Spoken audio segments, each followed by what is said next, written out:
Hello student, कैसे हैं आप सभी लोग। स्वागत है आज आप सभी का आज के करंट अफेयर्स में। तो चलिए बच्चे स्टार्ट करते हैं डेली करंट अफेयर्स। सबसे पहली न्यूज़ आज की आपकी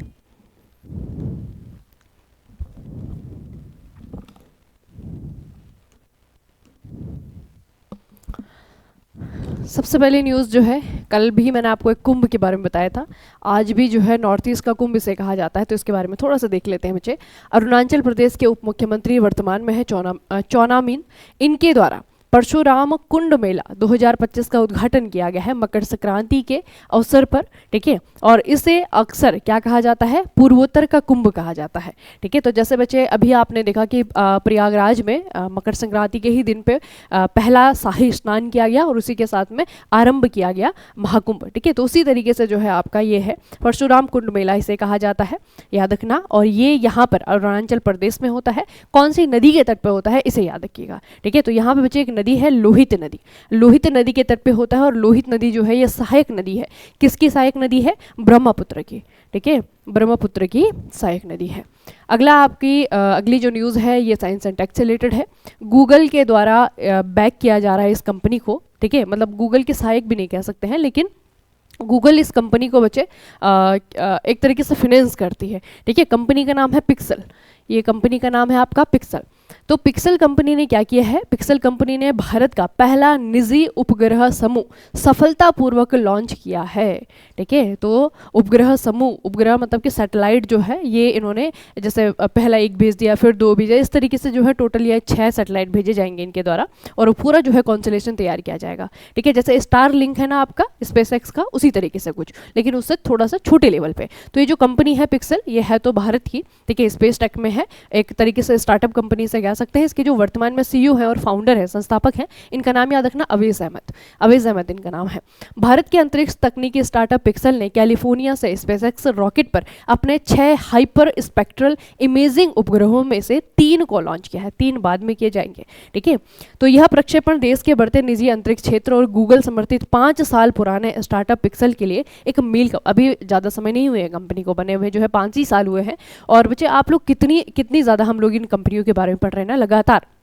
साइंस एंड टेक में देखिएगा तो इसरो के अलावा भी बहुत सारी स्टार्टअप कंपनियां हैं भारत में जो कि अच्छा काम कर रही हैं और वो एक्चुअल में काम कर रही हैं ना। तो इस कंपनी का नाम भी याद रखना, पिक्सल नाम है कंपनी का। इसके जो सीईओ हैं इनका नाम है अवेज अहमद।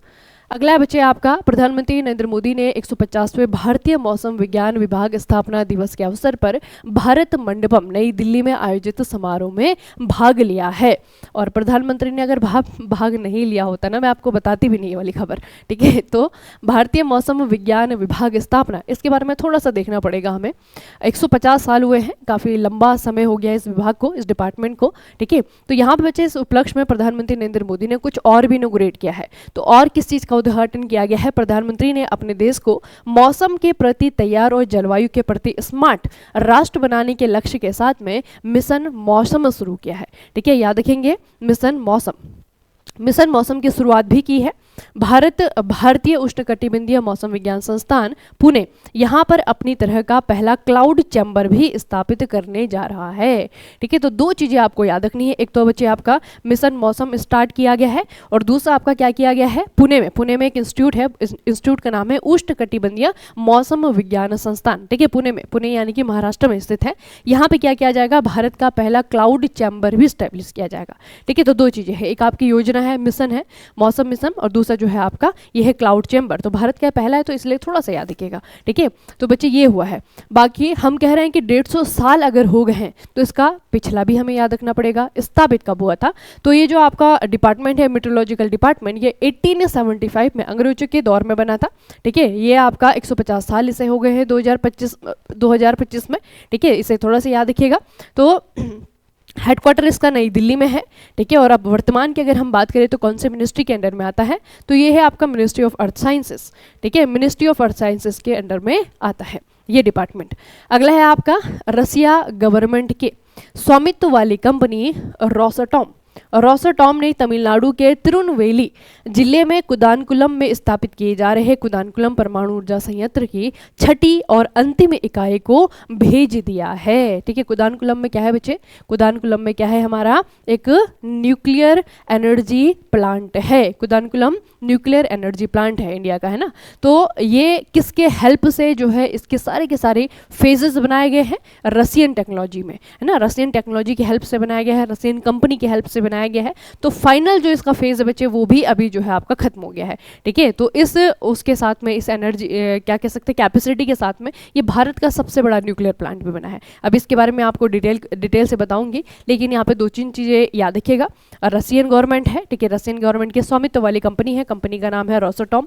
ठीक है, ये जो है भारत में तमिलनाडु के कहाँ पे, तमिलनाडु में कुदानकुलम में परमाणु ऊर्जा संयंत्र की जो छठवीं और अंतिम यूनिट है, इकाई है, उसे स्थापित कर दिया गया है। ठीक है, तो अब बच्चे इसके बारे में थोड़ा सा स्टैटिक पढ़ना हो जाता है ज़रूरी। तो क्या क्या चीज़ें आपको याद रखनी है, पहले तो इसके बारे में हम याद रखते हैं न्यूक्लियर एनर्जी में भारत ने कब कब क्या क्या किया है। तो भारत का बल्कि एशिया का पहला अनुसंधान परमाणु रिएक्टर अप्सरा था। कहाँ पर, मुंबई में भाभा परमाणु अनुसंधान केंद्र में ट्रॉम्बे परिसर में चालू हुआ था और इसे 2009 में बंद कर दिया गया है। भारत में चालू होने वाला पहला परमाणु ऊर्जा संयंत्र 1969 में महाराष्ट्र के तारापुर में स्थापित किया गया था। ये आप लोगों ने स्टैटिक जीके में बहुत बार पढ़ा होगा। ठीक है, अब जो है कुदानकुलम के बारे में पढ़ते हैं। तो कुदानकुलम जो न्यूक्लियर पावर रिएक्टर है, परमाणु ऊर्जा संयंत्र है, 1988 में भारत सरकार और सोवियत संघ के बीच में तमिलनाडु के कुदानकुलम में लगभग 6000 मेगावाट क्षमता का परमाणु ऊर्जा संयंत्र बनाने के लिए एक समझौते पे एग्रीमेंट किए गए थे। ठीक है, कब का है ये, 1988 का है। अभी आपसे ये पूछा जाएगा 1988 का। यह परमाणु संयंत्र देश में एक ही स्थान पर सबसे बड़ा परमाणु ऊर्जा संयंत्र होगा।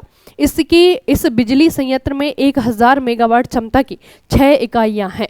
ठीक है, तो जो एक एक यूनिट लगाई गई है उसकी जो कैपेसिटी है उसे याद रखना, 1000 मेगावाट। ठीक है, 2031 और 32 तक बिजली क्षमता को लगभग 22,480 मेगावाट तक बढ़ाने का लक्ष्य रखा गया है भारत सरकार के द्वारा। ये भी आपको याद रखना है। ठीक है, तो बच्चे इसके जो 6 यूनिट्स है ना, तो 6 के 6 यूनिट जो है आपके लगा दिए गए हैं। बहुत जल्दी जो है आपका ऑपरेशनल हो जाएगी और ये इतनी बड़ी क्षमता वाला हमारे देश का पहला ऐसा रिएक्टर है जो कि एक ही सामने लगा हुआ है। कहाँ पर, तमिलनाडु में कुदानकुलम में। ठीक है, बाकी बच्चे हमारे देश में जो बाकी न्यूक्लियर रिएक्टर है उसे देखिएगा। यूपी में आपका नौरोरा है, ठीक है, रावत भाटा है आपका, राजस्थान में काकरापार है आपका, तारापुर है महाराष्ट्र में, क्या गया है आपका, ठीक है, कर्नाटका में नीचे आप देखिए कुदानकुलम है आपका, यहाँ पे आपका कलपक्कम भी है तमिलनाडु में 2 है, कलपक्कम भी है और एक आपका कुदानकुलम भी है ना। तो इन्हें भी याद रखना है। अगला आपका स्पोर्ट्स से रिलेटेड न्यूज़ है। स्पोर्ट्स से रिलेटेड न्यूज़ यहाँ पे 2-3 चीज़ें थोड़ी सी, ये अपॉइंटमेंट में भी आएगा और स्पोर्ट्स में भी आएगा ना। देखिए, लॉन्ग जंप की एक बहुत फेमस खिलाड़ी हैं अंजू बॉबी जॉर्ज, इनको जो है अपॉइंट किया गया है भारतीय एथलेटिक्स फेडरेशन में एथलीट आयोग के अध्यक्ष के रूप में। ठीक है, तो भारतीय एथलेटिक्स फेडरेशन में एथलीट आयोग के अध्यक्ष के रूप में नियुक्त किया गया है। इस आयोग में 6 महिलाएं और 3 पुरुष सदस्य हैं। इस आयोग के प्रमुख पुरुष सदस्य भाला फेंक स्टार नीरज चोपड़ा भी शामिल हैं। ठीक है, तो बच्चे इसमें जो बाकी लोग हैं ना आपके 6 और 3 9 जो मेंबर हैं उनमें से एक आपके नीरज चोपड़ा भी हैं। ठीक है, उसे भी आपको याद रखना। बाकी इस फेडरेशन के बारे में आपको भारतीय एथलेटिक्स फेडरेशन 1946 में इसकी स्थापना हुई थी नई दिल्ली में। इसके सचिव जो है संदीप मेहता हैं और इसके जो अध्यक्ष हैं उनका नाम है आदिल सुमारीवाला। ठीक है, इनका नाम बहुत इंपॉर्टेंट है, आदिल सुमारीवाला। अगली जो न्यूज़ है बच्चे डिफेंस से रिलेटेड है। लार्सन एंड टुब्रो कंपनी का नाम आप लोगों ने सुना होगा। तो एल&टी जो है चेन्नई के पास अपने कट्टुपल्ली शिपयार्ड से भारतीय नौसेना के लिए दूसरा बहुउद्देशीय पोत लॉन्च किया है। दूसरा, इसका मतलब पहला वाला भी पूछा जाएगा आपको। ठीक है, तो दोनों का ही बच्चे आपको नाम याद रखना है। आईएनएस उत्कर्ष नामक इस पोत का जलावतरण प्रथम एमपीवी आईएनएस समर्थक के जलावतरण के 3 महीने के भीतर हुआ है। ठीक है, तो अभी जो हुआ है बच्चे उसका नाम है आईएनएस उत्कर्ष और जिससे पहले आया था वो आया था आईएनएस समर्थक। ठीक है, किसके लिए है, इंडियन नेवी के लिए है और किसके द्वारा बनाया गया है, तो ये है आपका एल&टी लार्सन एंड टुब्रो के द्वारा इसे बनाया गया है। ठीक है, तो है क्या ये इंडियन नेवी के लिए, ये है आपके बहुउद्देशीय पोत। ठीक है, बहुउद्देशीय मल्टीपर्पज के लिए। ठीक है, एमपीवी का मतलब होता है बच्चे कि ऐसे आपके वेसल्स जो कि एक ही साथ बहुत सारे काम कर सके, है ना, मल्टीपर्पज वेसल होते हैं, कुछ भी जो है इनके साथ में काम किया जा सकता है। तो इससे पहले जो है इन्होंने आईएनएस समर्थक बनाया था, अब जो है आईएनएस उत्कर्ष बनाया है। अगली शॉर्ट न्यूज़ है, महाराष्ट्र में 10वां अजंता एलोरा अंतर्राष्ट्रीय फिल्म फेस्टिवल स्टार्ट हुआ है। ये फिल्म फेस्टिवल होता है, हमेशा ही आपका महाराष्ट्र में ही होता है, ये आपका क्वेश्चन नहीं पूछा जाता है।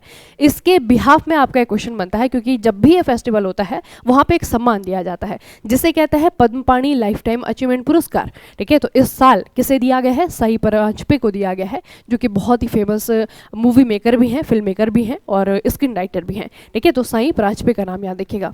अगला बच्चे आपका, यूपी सरकार ने घाटे में चल रही अपनी 2 बिजली वितरण कंपनियों दक्षिणांचल विद्युत वितरण निगम और पूर्वांचल विद्युत वितरण निगम के निजीकरण या सार्वजनिक निजी भागीदारी पीपीपी बनाने की दिशा में कदम उठाए हैं। एक तरीके से ये कह सकते हैं कि गवर्नमेंट अपना जो शेयर है इन कंपनियों में से वो बेचने जा रही है। ठीक है, तो दोनों ही कंपनियां हैं, अभी तक जो है गवर्नमेंट ओन कर रही थी इन्हें। ठीक है, और ये क्या काम करती हैं? बिजली को डिस्ट्रीब्यूट करती हैं, लोगों में बांटने का काम आता है। ठीक है, तो ये उसके लिए बच्चे आपकी कंपनियां होती हैं। ठीक है, तो यूपी आपको याद रखने की कौन से राज्य सरकार ने ये कदम उठाया है? तो राज्य सरकार है आपकी यूपी, उत्तर प्रदेश सरकार। अगला जो है इन्हें याद रखिएगा, टीवी गोपालकृष्णम, ये बच्चे बहुत फेमस मृदंग वादक हैं। मृदंग एक प्रकार का ढोल होता है, आप लोग इनकी हाथों में देख सकते हैं, ये मृदंग होता है। ठीक है, तो मृदंग वादक टीवी गोपालकृष्णन को आर.के. श्रीकांत ट्रस्ट पुरस्कार से सम्मानित किया गया है। और इनकी एक बुक है, वो है आपका योर वॉइस, ये भी आपको याद रखने बच्चे, काफ़ी फेमस बुक है ये योर वॉइस। ये पूछा जाएगा कि किसकी बुक है, तो टीवी गोपालकृष्णन के द्वारा ये लिखी गई किताब है। ठीक है, मृदंग वादक है। अगली जो आपकी न्यूज़ है, केंद्र के द्वारा 2 नई CISF रिजर्व बटालियन के निर्माण को मंजूरी दी गई है। इसके साथ ही CISF बटालियंस की जो संख्या है वो पहले कितनी थी? 13 थी, और वो बढ़कर के कितनी हो गई है? 15 हो गई है। ठीक है, तो 2 नई बटालियन बनाई जा रही हैं CISF में। CISF को आप लोग जानते हैं, है ना, ये जो है आपका क्या है, पैरामिलिट्री फोर्सेस में आती है, तो ये भी आपको याद रखना है। चलिए बच्चे, तो आज की जो आपकी खबरें थी उसे यहीं पर समाप्त करते हैं। मिलेंगे फिर कल की खबरों के साथ में, तब तक के लिए पढ़ते रहिए, अपना खूब सारा ख्याल रखिएगा। आप सभी का बहुत बहुत धन्यवाद।